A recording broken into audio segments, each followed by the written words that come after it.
नमस्कार, आप सभी लोगों का यूथ अध्ययन के चैनल में स्वागत है। एक बार फिर से मैं आपके बीच अब टेट परीक्षाओं के लिए पार्ट 14 लेके आ गया हूँ। और पार्ट 14 का जो पहला क्वेश्चन है कि चंबा का लक्ष्मी नारायण मंदिर कितने मंदिरों का समूह है। तो चंबा का जो लक्ष्मी नारायण मंदिर है ये 6 मंदिरों का समूह है। अगर मैं बात करता हूँ लक्ष्मी नारायण मंदिर की, तो इस मंदिर को शिखर आर्किटेक्ट शैली में बनाया गया था। देखिए दोस्तों, किसके द्वारा बनाया गया था? तो राजा साहिल बर्मन के द्वारा चंबा के लक्ष्मी नारायण मंदिर को बनाया गया था। अगर मैं बात करता हूँ कुछ चंबा की और कुछ मंदिरों की, तो जैसे 84 मंदिर की भूमि, तो 84 मंदिरों की जो भूमि है वो चंबा के भरमौर को कहा जाता है। अगर मैं बात करता हूँ छतराड़ी मंदिर, जिसको शक्ति देवी मंदिर भी कहते हैं, ये भी कहाँ पड़ता है? ये भी चंबा जिले में ही पड़ता है। लक्षणा देवी मंदिर भी चंबा में है। और अपना मणिमेश मंदिर, मणिमेश यात्रा भी होती है, ये भी चंबा ही जिले में होती है। अगले क्वेश्चन की बात करते हैं। हर एक क्वेश्चन और ये सीरीज बहुत ज़्यादा महत्वपूर्ण है। ऊना जिला औपचारिक रूप में जाना जाता था। देखिए, ऊना का जो जिला है वो औपचारिक रूप में पहले किस नाम से जाना जाता था? तो इसका जो औपचारिक नाम था वो था जसवाधून। देखिए, कुछ यहाँ पे और नाम भी ऑप्शन में। ऊना का नाम तो क्या था? जसवाधून था। लेकिन बनेड़ कहाँ का नाम था? तो बनेड़ जो है ये कहाँ का नाम था? सुंदर नगर। यहाँ पे ऑप्शन में बानेड़ है लेकिन ये बनेड़ है। बनेड़ किसका पुराना नाम था? सुंदर नगर का। धमेरी, धनेरी नहीं है, धमेरी किसका पुराना नाम था? तो धमेरी नूरपुर का पुराना नाम था। और किरग्राम जो है वो बैजनाथ का पुराना नाम था। कोई भी क्वेश्चन इससे रिलेटेड आपको पेपर में पूछा जा सकता है। अगले क्वेश्चन की बात करते हैं। नौहरा रिचर्ड्स हिमाचल प्रदेश के किस स्थान पर रहते थे? देखिए दोस्तों, अगर नौहरा रिचर्ड्स की बात करते हैं तो नौहरा रिचर्ड्स जो है ये कहाँ पे रहते हैं? तो ये अंद्रेटा, अंद्रेटा जो है ये कांगड़ा में स्थित है। अंद्रेटा में जो है नौहरा रिचर्ड्स आर्ट गैलरी भी है, ये अंद्रेटा कांगड़ा में है। देखिए दोस्तों, अगर मैं नौहरा रिचर्ड्स की बात करता हूँ तो नौहरा रिचर्ड्स के द्वारा एक बुक लिखी गई थी जिसका नाम था कंट्री लाइफ। देखिए, अगर बात करता हूँ मैं कि निकोलस रोरिक के बारे में भी बहुत पेपर में पूछा जाता है। तो रोरिक आर्ट गैलरी कहाँ पे? नक्कर कुल्लू में है। तो आप दोनों ही याद रखें, रोरिक आर्ट गैलरी भी और अंद्रेटा आर्ट गैलरी भी। अगले क्वेश्चन की बात करते हैं। मिंजर शब्द का शाब्दिक अर्थ क्या है? देखिए दोस्तों, मिंजर मेला भी होता है और मिंजर मेला जो है चंबा में मनाया जाता है। और जो मिंजर मेला है वो एक अंतर्राष्ट्रीय इंटरनेशनल फेयर है। अगर बात करता हूँ मैं मिंजर का शाब्दिक अर्थ क्या है, तो मिंजर का जो शाब्दिक अर्थ है वो है मक्के का फूल। क्या है? मक्के का फूल। तो ऐसे बेसिक क्वेश्चन भी आपसे पेपर में पूछ लिए जाते हैं। अगले क्वेश्चन की दोस्तों बात करते हैं कि निम्नलिखित में से कौन सा राज्य हिमाचल प्रदेश उत्तर में स्थित है? तो ऐसा कौन सा राज्य है जो हिमाचल प्रदेश के उत्तर में है? तो हिमाचल प्रदेश के जो उत्तर में है वो जम्मू एंड कश्मीर, या आप बोल सकते हैं जम्मू एंड कश्मीर और लद्दाख। देखिए दोस्तों, अब 2 यूटी बन चुके हैं जब से धारा 370 हटाई थी। अनुच्छेद 370 में जम्मू कश्मीर को विशेष राज्य का दर्जा दिया गया था और जम्मू कश्मीर और लद्दाख 2 यूटी बने हैं और ये जो है हिमाचल प्रदेश के उत्तर में स्थित है। अगर मैं बात करता हूँ कि हिमाचल प्रदेश के कौन से दिशा में कौन सा राज्य है, तो अगर बात करते हैं हिमाचल प्रदेश के दक्षिण में, तो दक्षिण में जो हिमाचल प्रदेश का राज्य वो है हरियाणा। हरियाणा कहाँ पे है? दक्षिण में है। देखिए दोस्तों, अगर बात करते हैं दक्षिण पूरब, तो दक्षिण पूरब में कौन आता है? उत्तराखंड। और अगर पूरब की बात करते हैं तो पूरब में आता है तिब्बत। और भैया अगर बात करते हैं पश्चिम में, बहुत बार पूछा गया है, पश्चिम में क्या है? पंजाब। तो आप ये याद रखेंगे, दक्षिण में हरियाणा, उत्तर में जम्मू कश्मीर और लद्दाख 2 यूटी, उत्तर दक्षिण पूरब में उत्तराखंड और पश्चिम में पंजाब। अगला क्वेश्चन, क्षेत्रफल की दृष्टि से हिमाचल प्रदेश देश में कौन सा स्थान है? देखिए, अगर एरिया वाइज मैं बात करता हूँ कि हिमाचल प्रदेश का कौन सा स्थान आता है पूरे देश में, तो एरिया वाइज जो है ये हिमाचल प्रदेश का 18वां नंबर आता है पूरे हिमाचल प्रदेश में। अगर बात करता हूँ मैं हिमाचल प्रदेश की एरिया की, तो हिमाचल प्रदेश का जो एरिया है ये 55,673 वर्ग किलोमीटर है। देखिए दोस्तों, हिमाचल प्रदेश को जब 25 जनवरी 1971 को पूर्ण राज्य का दर्जा मिला था, तो हिमाचल प्रदेश जो है भारत का 18वें नंबर का राज्य बन के उभरा था। ये क्वेश्चन भी टेट परीक्षाओं में बहुत बार पूछा गया। अगला question, Pong dam is located on which river? भाई पोंग बांध किस नदी पर स्थित है? क्वेश्चन ये पूछ रहा है। अगर मैं बात करता हूँ पोंग बांध की, तो पोंग बांध जो है ये किस नदी पर बना है? तो पोंग बांध जो है ये ब्यास नदी पे बना है। पोंग बांध जो है ब्यास नदी पे बना है, लेकिन पोंग बांध का एक अन्य नाम है और पोंग बांध का जो अन्य नाम है वो है महाराणा प्रताप सागर डैम। देखिए दोस्तों, अगर मैं पोंग डैम की बात करता हूँ, इसका अन्य नाम है महाराणा प्रताप सागर डैम। देखिए, क्वेश्चन ये भी आता है कि हिमाचल प्रदेश की सबसे बड़ी कृत्रिम झील, तो सबसे बड़ी कृत्रिम, जिसको कृत्रिम क्या होता है? जो इंसानों ने खुद अपने आप बना रखी है उसको हम कृत्रिम झील बोलता है। तो गोविंद सागर झील जो है हिमाचल प्रदेश की सबसे बड़ी कृत्रिम झील है। और सबसे बड़ी प्राकृतिक कौन सी है? रेणुका झील। 1000 बार बता चुका हूँ। प्राकृतिक होता है जो प्रकृति के द्वारा खुद बनी है, वो कौन सी है? रेणुका झील सबसे बड़ी प्राकृतिक झील है हिमाचल प्रदेश की। अगला क्वेश्चन, नवाला उत्सव किसके द्वारा मनाया जाता है? देखिए हिमाचल प्रदेश में एक उत्सव होता है जिसका नाम है नवाला। नवाला उत्सव जो है ये किसके द्वारा मनाया जाता है? तो नवाला उत्सव जो है गद्दियों के द्वारा मनाया जाता है। देखिए दोस्तों, नवाला जो है गद्दियों के द्वारा मनाया जाता है और ये किसको समर्पित है? तो भगवान शिव को डेडिकेटेड है, भगवान शिव को समर्पित है। कौन सा? नवाला उत्सव, जो कि गद्दी जनजाति मनाती है। गद्दी जो है कांगड़ा, चंबा, मुख्य रूप से जो वहाँ पे रहती है कांगड़ा और चंबा में।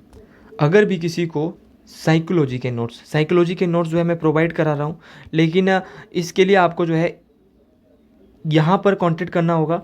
आपको जो है नोट्स, साइकोलॉजी के नोट्स प्रोवाइड होने वाले हैं, तो आप बिल्कुल कांटेक्ट कर सकते हैं।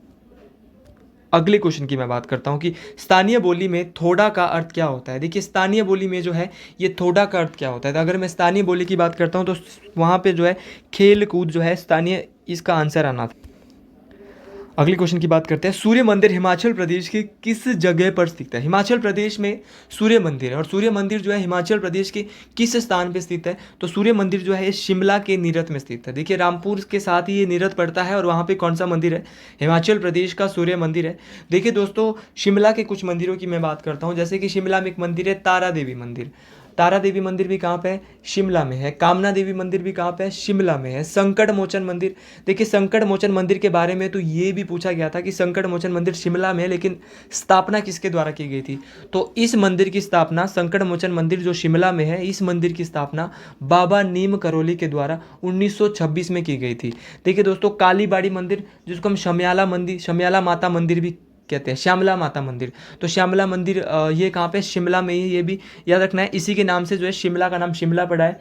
माधोराय मंदिर कहाँ पे? ये आप कमेंट बॉक्स में बताएंगे, ये भी बहुत इंपॉर्टेंट। चलो ये मैं बताता हूँ कि माधोराय मंदिर मंडी में है, लेकिन किस राजा के द्वारा बनाया गया था, ये आप कमेंट बॉक्स में बताएंगे टेट परीक्षा।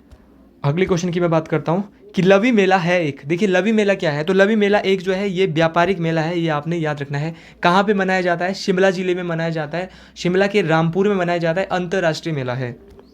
अगले क्वेश्चन की बात करते हैं, किस वर्ष भाग सी राज्य में बिलासपुर हिमाचल प्रदेश के साथ मिला लिया गया? देखिए दोस्तों, ये क्वेश्चन मैं बहुत बार आपके बीच बता चुका हूँ। तो बिलासपुर को जो है किस वर्ष हिमाचल प्रदेश के साथ मिला लिया गया था? तो बिलासपुर को मिला लिया गया था 1 जुलाई 1954 को भागसी राज्य में, पारसी राज्य में, और बिलासपुर हिमाचल प्रदेश का 5वें नंबर का जिला बना था। देखिए अगर मैं बात करता हूँ हिमाचल प्रदेश का 6ठे नंबर का जिला, तो 1960 में किसको जोड़ा गया था? किन्नौर को हिमाचल प्रदेश का 6ठा जिला बनाया गया था।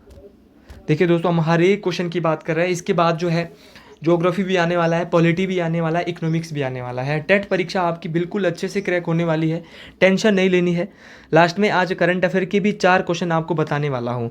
2016, ये 2016 नहीं है भाई, यहाँ 2011 आएगा, ठीक है। 2011 की जनगणना के अनुसार हिमाचल प्रदेश का लिंग अनुपात क्या था? देखिए दोस्तों, 2011 में जो जनगणना होती है, इसके अनुसार हिमाचल प्रदेश का जो जनगणना लिंग अनुपात था, ये कितना था? तो ये था 972। अगर मैं बात करता हूँ, ये तो डेंसिटी थी भाई, सेक्स रेशो की, याद रखना है। जनसंख्या घनत्व नहीं था, ये क्या था? लिंग अनुपात था। अगर मैं बात करता हूँ कि जनसंख्या घनत्व कितना है, तो घनत्व कितना है? 123 है भाई। ये भी बहुत बार पेपर में आता है, तभी मेरे को घनत्व बार बार याद आ रहा है। 123 जो है वो क्या था? जनसंख्या घनत्व था, और 972 जो है ये सेक्स रेशो था हिमाचल प्रदेश। देखिए दोस्तों, अगर आपसे 1951, जब हिमाचल प्रदेश में प्रथम बार जो है 1951-52 में जब आम चुनाव हो रहे थे 52 में, तो उससे पहले जब 1951 की जनगणना हुई थी, तो उस समय हिमाचल प्रदेश का लिंग अनुपात क्या था?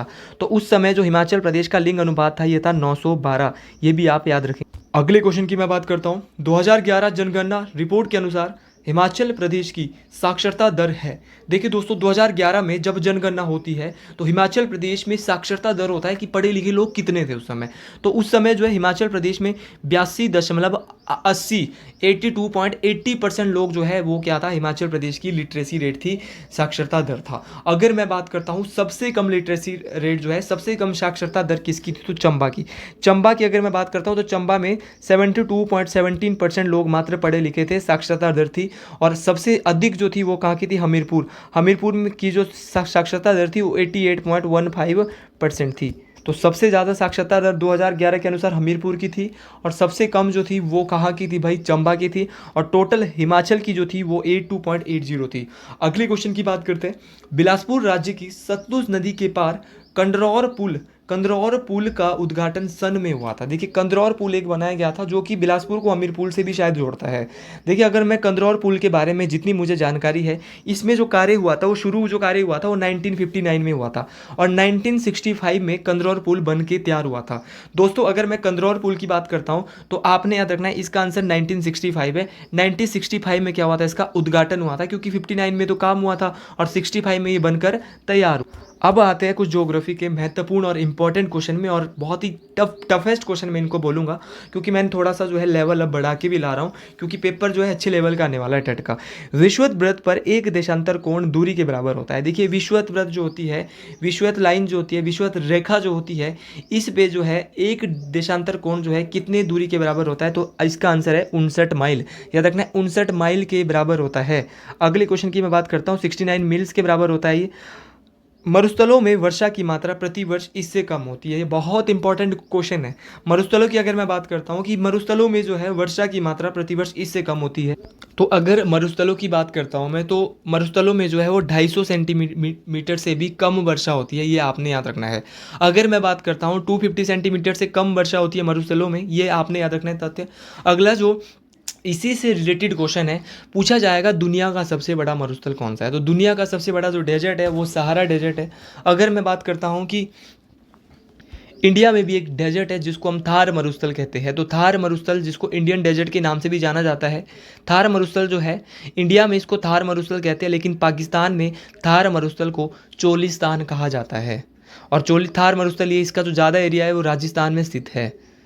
अगले क्वेश्चन की बात करते हैं। अगला जो क्वेश्चन है, भूपर्पट्टी में सबसे प्रचुर मात्रा में पाया जाता है। देखिए पृथ्वी की जो सबसे ऊपरी परत है, पृथ्वी की सबसे ऊपरी परत का नाम है भूपर्पट्टी। अगर मैं पृथ्वी की आंतरिक संरचना की बात करता हूँ तो पृथ्वी जो है अंदर से 3 टाइप की है। सबसे ऊपरी परत को भूपर्पट्टी कहते हैं, बीच वाली परत को मेटल कहते हैं, और सबसे अंदर वाली जो परत है इसको क्या कहते हैं, क्रोड। तो आपने तीनों याद रखना है, भूपर्पट्टी, मेटल और क्रोड। क्वेश्चन आया था कि भूपर्पट्टी में सबसे प्रचुर मात्रा में पाया जाता है, तो भूपर्पट्टी में जो सबसे प्रचुर मात्रा में क्या पाया जाता है ये आपको कमेंट बॉक्स में बताना है। अगर मैं बात करता हूँ वायुमंडल की, तो वायुमंडल में सबसे ज़्यादा कौन सी गैस पाई जाती है, नाइट्रोजन पाई जाती है। कितनी पाई जाती है, 78% जो है नाइट्रोजन पाई जाती है। और ऑक्सीजन कितनी पाई जाती है, तो 21% ऑक्सीजन पाई जाती है हमारे एटमॉस्फेयर में, वायुमंडल में। अगले क्वेश्चन की बात करते हैं, विसुवियत किस प्रकार का ज्वालामुखी है। देखिए दुनिया के अंदर बहुत ज़्यादा ज्वालामुखी है, और अगर मैं ज्वालामुखी की बात करता हूँ, सबसे ज़्यादा सक्रिय ज्वालामुखी जो है किस महासागर में है, तो दुनिया का सबसे बड़ा महासागर प्रशांत महासागर में। ज्वालामुखी जो है वो 3 प्रकार के होते हैं, सक्रिय ज्वालामुखी, प्रसुप्त ज्वालामुखी और शांत ज्वालामुखी। देखिए जो सक्रिय ज्वालामुखी होते हैं, एक्टिव वोल्केनो होते हैं, वो हमेशा फटते रहते हैं, और जो मृत ज्वालामुखी होते हैं इनको शांत ज्वालामुखी भी बोलते हैं, जो कभी नहीं फटते, जिसकी कोई संभावना नहीं है फटने की। और जो डोरमेंट है, डोरमेंट वोल्केनो, वो वोल्केनो होते हैं, या बोलेंगे प्रसुप्त ज्वालामुखी, वो ज्वालामुखी होते हैं जो कि कभी भी नहीं फटते हैं। डोरमेंट वो होता है जो फट भी सकता है भाई, कि उसकी संभावना होती है, वैसे फटते ही नहीं है वो। अगले क्वेश्चन की बात करते हैं, तो क्वेश्चन था कि विसुवियत किस प्रकार का ज्वालामुखी है, तो विसुवियत ज्वालामुखी इटली में है जितना मुझे याद आ रहा है, और विसुवियत ज्वालामुखी एक सक्रिय ज्वालामुखी, ये भी आपने याद रखना है। माउंट एटना और विसुवियत दोनों के दोनों कहाँ पे, इटली में स्थित है। अगले क्वेश्चन की बात करते हैं, और आपने याद रखना है भारत में भी एक ज्वालामुखी जो कि टेट परीक्षाओं में बहुत पूछा जाता है। भारत के बैरन द्वीप पे जो कि अंडमान निकोबार में है, वहाँ पे कौन सा ज्वालामुखी है, बैरन ज्वालामुखी है, जो कि एक सक्रिय ज्वालामुखी है। ये दोस्तों आपने याद रखना है, भारत का एकमात्र सक्रिय ज्वालामुखी कौन सा है, बैरन ज्वालामुखी। अगले क्वेश्चन की बात करते हैं, निम्न में से इनमें से कौन पशुचारी यायावर नहीं है, तो एक ट्राइब है भाई, और कौन सी जो है वो पशुचारी ट्राइब नहीं है, तो आपने ये बताना है। तो इसका जो राइट आंसर है वो क्या है, पिग्मी। पिग्मी जो है एक पशुचारी जनजाति नहीं है। अगर मैं बात करता हूँ पिग्मी की, तो पिग्मी जनजाति जो है ये अफ्रीका के कांगो की रहने वाली है। ये भी पेपर में ऐसे क्वेश्चन भी पूछे जा सकते हैं। जैसे मसाई है, तो मसाई जितना मुझे आ रहा है ये केन्या और तजाकिस्तान दोनों में है मसाई जनजाति। अगले क्वेश्चन की बात करते हैं, कुछ टफेस्ट क्वेश्चन थे, आपने ये टफेस्ट क्वेश्चन देख लिया। अब पॉलिटी का देखते हैं, राज्य इसके द्वारा संचालित होता है, तो राज्य को जो है किसके द्वारा संचालित किया जाता है, तो सरकार के द्वारा जो है वो राज्य को संचालित किया जाता है। देखिए दोस्तों अगला क्वेश्चन अच्छा लेवल का क्वेश्चन है। 8वां जो यहाँ पे क्वेश्चन बताया गया है, भारतीय संविधान के कौन से अनुच्छेद के तहत मूलभूत अधिकारों के किसी उल्लंघन के लिए व्यक्ति सीधा सर्वोच्च न्यायालय जा सकता है। देखिए, मौलिक अधिकारों की अगर मैं बात करता हूँ, भारतीय संविधान में पहले 7 मौलिक अधिकार थे, लेकिन वर्तमान में 6 मौलिक अधिकार है। एक मौलिक अधिकार जिसको कहते हैं संपत्ति का मौलिक अधिकार, आर्टिकल 31 में ये बोला गया था संपत्ति का मौलिक अधिकार, इसको हटा के अब कहाँ डाल दिया है, कानूनी अधिकार में डाल दिया है, 300 के 1 में डाल दिया है। दोस्तों ये आपने याद रखना है। तो वर्तमान में मौलिक अधिकारों की संख्या अब कितनी बच गई है, 6। पहले 7 थे, अब मौलिक अधिकार रह गए कितने, 6। अगर मैं बात करता हूँ कि अगर आपके मौलिक अधिकारों का उल्लंघन होता है तो आप सुप्रीम कोर्ट में जा सकते हैं। आर्टिकल 32 ये कहता है, तो आप सुप्रीम कोर्ट में जो है 5 प्रकार की रिट जो है लगा सकते हैं। तो रिट कितने प्रकार की होती है, 5 प्रकार की रिट होती है। पहले तो आपको ये जानकारी होनी चाहिए। अगर मैं रिटों की बात करता हूँ, कौन कौन सी ये 5 प्रकार की रिट है, तो याद रखना है, habeas corpus, mandamus, certiorari, prohibition, quo warranto. एक बार फिर से बोल रहा हूँ, नंबर 1 पे आएगा habeas corpus, mandamus, certiorari, prohibition, quo warranto. 5 प्रकार की रिट जो है भारतीय संविधान में बताई गई है, जिसके तहत अगर आपके मौलिक अधिकारों का उल्लंघन होता है तो आप सुप्रीम कोर्ट में जा सकते हैं। और अनुच्छेद 32 को ही भारतीय संविधान के निर्माता डॉक्टर भीमराव अंबेडकर ने संविधान की आत्मा और हृदय कहा है। अगले क्वेश्चन की मैं बात करता हूँ, उपराष्ट्रपति पदेन अध्यक्ष है। देखिए, उपराष्ट्रपति जो है ये पदेन अध्यक्ष है। कहाँ के पदेन अध्यक्ष है भैया, ये बताना है आपने। तो उपराष्ट्रपति जो है कहाँ के चेयरमैन है, तो राज्यसभा के चेयरमैन है। कौन, उपराष्ट्रपति। अगर मैं बात करता हूँ उपराष्ट्रपति की, तो भारत के वर्तमान में जो उपराष्ट्रपति है इनका नाम है जगदीप धनखड़। जगदीप धनखड़ जो है भारत के वर्तमान में उपराष्ट्रपति है। अगर बात करता हूँ भारत के पहले राष्ट्रपति, देखिए पहले राष्ट्रपति भी पेपर में पूछे जा सकते हैं। तो पहले राष्ट्रपति जो है इनका नाम है सर्वपल्ली राधाकृष्ण। सर्वपल्ली राधाकृष्ण भारत के पहले प्रधानमंत्री है। और अगर बात करते हैं भारत के पहले राष्ट्रपति सर्वपल्ली राधाकृष्ण जो है ये भारत के पहले उपराष्ट्रपति थे। अगर बात करते हैं भारत के पहले राष्ट्रपति की, तो पहले राष्ट्रपति थे राजेंद्र प्रसाद। और राष्ट्रपति बनने के लिए और उपराष्ट्रपति बनने के लिए उम्र कितनी वर्ष होनी चाहिए, 35 वर्ष उम्र होनी चाहिए। अगले क्वेश्चन की बात करते हैं, संसद की संयुक्त बैठक की अध्यक्षता कौन करता है। ये पिछले बार टेट परीक्षाओं में दिसंबर में पूछा गया था, फिर से भी पूछा जा सकता है। संसद की संयुक्त बैठक जो होती है, जॉइंट सेशन जो होता है भाई इस पार्लियामेंट का, उसको कौन बुलाता है, और बुलाता कौन है, राष्ट्रपति बुलाता है। लेकिन अध्यक्षता यहाँ पे पूछा गया है, तो अध्यक्षता करता है लोकसभा स्पीकर। देखिए दोस्तों, इतना ही नहीं, लोकसभा स्पीकर से क्वेश्चन ये भी पूछ सकता है कि भारत के प्रथम लोकसभा स्पीकर कौन है, तो इनका नाम है गणेश वासुदेव मावलंकर। तो गणेश वासुदेव मावलंकर या जीवी मावलंकर भारत के पहले लोकसभा अध्यक्ष थे। देखिए दोस्तों, लोकसभा अध्यक्ष दोनों सदनों की जो संयुक्त बैठक होती है उसको बुलाता है। और दोनों सदनों की संयुक्त बैठक अनुच्छेद 108 में बताई गई है।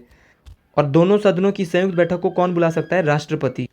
अगले क्वेश्चन की बात करते हैं, किसकी सलाह पर भारत के राष्ट्रपति अनुच्छेद 352 के अधीन आपातकाल घोषित कर सकते हैं। देखिए दोस्तों, किसकी सलाह के अनुसार, अगर सलाह किसकी लेनी होगी तो आपको याद रखना है कि सलाह जो लेगा वो मंत्रिमंडल की सलाह पर जो है भारत के जो प्रेसिडेंट है वो क्या लगा सकते हैं भाई, एमरजेंसी घोषित कर सकते हैं। अगर मैं बात करता हूँ कि भारत में 3 प्रकार की इमरजेंसी है। देखिए, इमरजेंसी का जो जिक्र है कि पार्ट नंबर 18 में किया गया, भाग 18 में इमरजेंसी के बारे में बताया। देखिए दोस्तों, इमरजेंसी 356 में बोली गई है स्टेट इमरजेंसी, 352 में बोली गई है भाई नेशनल इमरजेंसी, और 360 में जो इमरजेंसी बोली है वो कौन सी बोली है, फाइनेंशियल इमरजेंसी। तो याद रखना है, भारत में एक बार भी अभी तक जो है वित्त आपातकाल नहीं लगा है, जो कि 360 में है फाइनेंशियल इमरजेंसी हम जिसको बोल रहे हैं। देखिए दोस्तों, उम्मीद है कि आप ध्यान से ये सारे के सारे क्वेश्चन सुन रहे होंगे। भारत के लोक निधि संरक्षण निम्न में से कौन है, तो भारत का जो लोक निधि संरक्षण कौन है, तो भारत का जो लोक निधि संरक्षक है इनका नाम क्या है, तो ये है, इनको किसको कहते हैं, कैग को कहते हैं। कैग का जो पूरा नाम है controller and audit general of India. Controller and audit general of India जो है इनका नाम है गिरीश चंद्र मुर्मू। ये जो है राष्ट्रपति के द्वारा अपॉइंट किए जाते हैं। और इनका जो जिक्र है, अगर टफ पेपर आ रहा है कि कहाँ पे किया गया है, आर्टिकल 148 में जो है अनुच्छेद 148 में जो है वो कैग के बारे में बताया गया है। महालेखा एवं नियंत्रक परीक्षक भी हम इनको बोलेंगे। इनकी शक्तियाँ और पावर के बारे में आर्टिकल 149 में कहा गया है। अब थोड़े इकोनॉमिक के क्वेश्चन भी हम यहाँ से देख लेते हैं, हर एक क्वेश्चन महत्वपूर्ण है। कर संरचना के पुनर्गठन से मॉडरेट संबंधित है। देखिए दोस्तों, टैक्स से संबंधित है मॉडरेट, और मॉडरेट जो है वो किससे संबंधित है, तो ये आपने याद रखना है, उत्पाद शुल्क से संबंधित है मॉडरेट। अगर मैं मॉडरेट की बात करता हूँ तो मॉडरेट में जो है वेट का जो फुल फॉर्म है वो क्या है, ये पूछा जाता है। तो वैल्यू एडिड टैक्स, याद रखना है, वैल्यू एडिड टैक्स जो है वो वेट की फुल फॉर्म है, और MOD का मतलब है मॉडिफाई। तो आपने ये भी ऐसे इकोनॉमिक्स के क्वेश्चन भी आपने याद रखने हैं। स्फीति को नियंत्रित किया जा सकता है। देखिए दोस्तों, स्फीति की अगर मैं बात करता हूँ तो स्फीति को मेजर कैसे कैसे किया जाता है ये भी मैं आपको बताऊंगा। तो स्फीति को जो है वो मेजर किया जाता है, ये कैसे किया जाता है, तो यह आपने ये किया जाता है, ये सभी इसका जो आंसर आएगा। अगर मैं स्फीति की बात करता हूँ तो स्फीति को जो मेजर किया जाता है वो wholesale price index number से इसको मेजर किया जाता है। अगले क्वेश्चन की बात करते हैं 68। विभाजन के कारण भारत में कौन सा उद्योग सबसे बुरी तरह प्रभावित हुआ था। जब भारत का विभाजन हुआ पाकिस्तान के साथ, तो उस समय भारत का जो है वो कौन सा जो है सबसे ज़्यादा प्रभावित हुआ था, तो ये आपने याद रखना है। तो उस समय जो सबसे ज़्यादा प्रभावित हुआ था वो कौन सा एरिया हुआ था, तो जूट और कपास जो है उस समय सबसे ज़्यादा प्रभावित हुआ था जब भारत का विभाजन हो गया था पाकिस्तान के साथ, क्योंकि जो मैक्सिमम चीज़ें थी वो जो है पाकिस्तान के पास चली गई थी, जूट जहाँ पे सबसे ज़्यादा जूट होता था वो वाला एरिया। अगला क्वेश्चन लेवल का क्वेश्चन है, भारत में स्टॉक एक्सचेंज का नियमन कौन करता है। तो स्टॉक एक्सचेंज का जो नियमन है वो सेबी करता है भाई। ये राइट आंसर क्या है, सेबी। सेबी का पूरा नाम टेट परीक्षाओं में पूछा जा सकता है। तो सेबी का पूरा नाम है security exchange board of India. क्या नाम है, security exchange board of India, SEBI का पूरा नाम है। सेबी का जो हेडक्वार्टर है वो कहाँ पे है, तो सेबी का जो हेडक्वार्टर है ये मुंबई में स्थित है। यहाँ पे ऑप्शन में IRDAI भी है। तो IRDAI का जो पूरा नाम है insurance regulatory development authority of India. तो याद रखना है, insurance regulatory development authority of India जो है IRDAI का पूरा नाम है। और IRDAI का जो हेडक्वार्टर है ये हैदराबाद में स्थित है। देखिए दोस्तों, RBI भी ऑप्शन में है। RBI का पूरा नाम रिजर्व बैंक ऑफ इंडिया है, और RBI की जो स्थापना है वो 1939 में हुई है। और याद रखना है, RBI का जो राष्ट्रीयकरण है, भारतीय रिजर्व बैंक का जो राष्ट्रीयकरण है वो कब हुआ था, 1949 में हुआ था। और SBI भी ऑप्शन में है, स्टेट बैंक ऑफ इंडिया, सबसे बड़ा व्यापारिक बैंक है भारत का। अगर मैं बात करता हूँ SBI की, तो SBI की स्थापना 1955 में हुई थी, और इसका भी हेडक्वार्टर कहाँ पे, मुंबई में है। सेबी का भी मुख्यालय मुंबई है, SBI का भी मुंबई है, RBI का भी मुंबई है, लेकिन IRDAI का कहाँ पे है, हैदराबाद में। अगले क्वेश्चन की बात कर रहे हैं, यूथ अध्ययन के चैनल में आपका दिल से स्वागत है भाई। और अगर आपको साइकोलॉजी के नोट्स, देखिए दोस्तों, साइकोलॉजी के नोट्स यहाँ पे प्रोवाइड है। आप बिल्कुल जो है साइकोलॉजी के नोट्स हमसे ले सकते हैं, बिल्कुल मिनिमम प्राइस पे।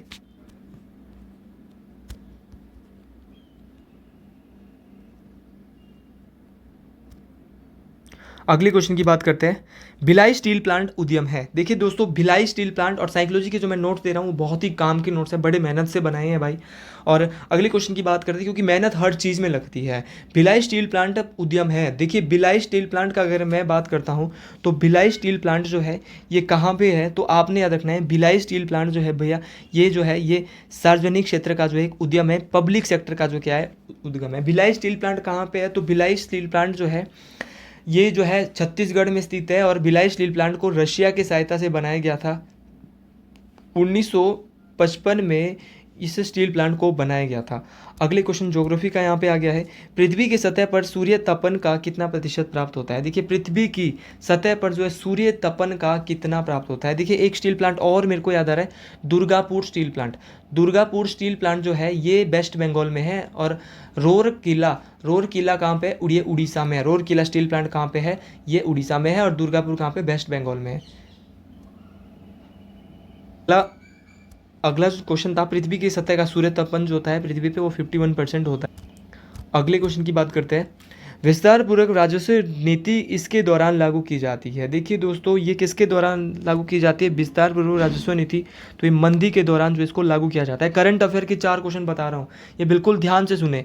वह दर रेट जिससे बैंकें RBI से ऋण प्राप्त करती है, कि वह दर, उस दर का नाम बताओ, उस रेट का नाम बताओ, उस ब्याज का नाम बताओ जिस पे जो है बैंकें RBI से कर्जा लेती है, तो उसका नाम है रेपो रेट। क्या नाम है, रेपो रेट जो है उसको रेपो रेट कहा जाता है इसको, जब जो है RBI से जो है ऋण ले लेते हैं बैंक।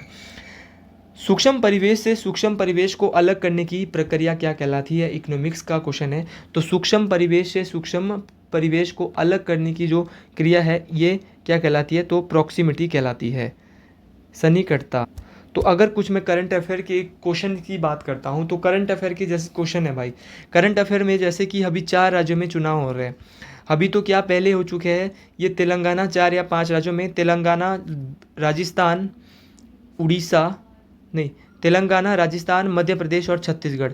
तो तेलंगाना के जो मुख्यमंत्री है वो कौन है? रेवंत रेड्डी। तेलंगाना के कौन है? रेवंत रेड्डी भाई। मध्य प्रदेश के कौन है? मोहन यादव। छत्तीसगढ़ के कौन है? छत्तीसगढ़ के जो है इनका नाम है विष्णुदेव साय। और राजस्थान में कौन से? भजन लाल शर्मा। तो मैं आपको एक यहाँ से ट्रिक दे रहा हूँ, बोलेंगे छत्तीसगढ़ में विष्णु बसे, मध्य प्रदेश में मोहन। छत्तीसगढ़ में कौन बसे? विष्णु बसे, मध्य प्रदेश में मोहन।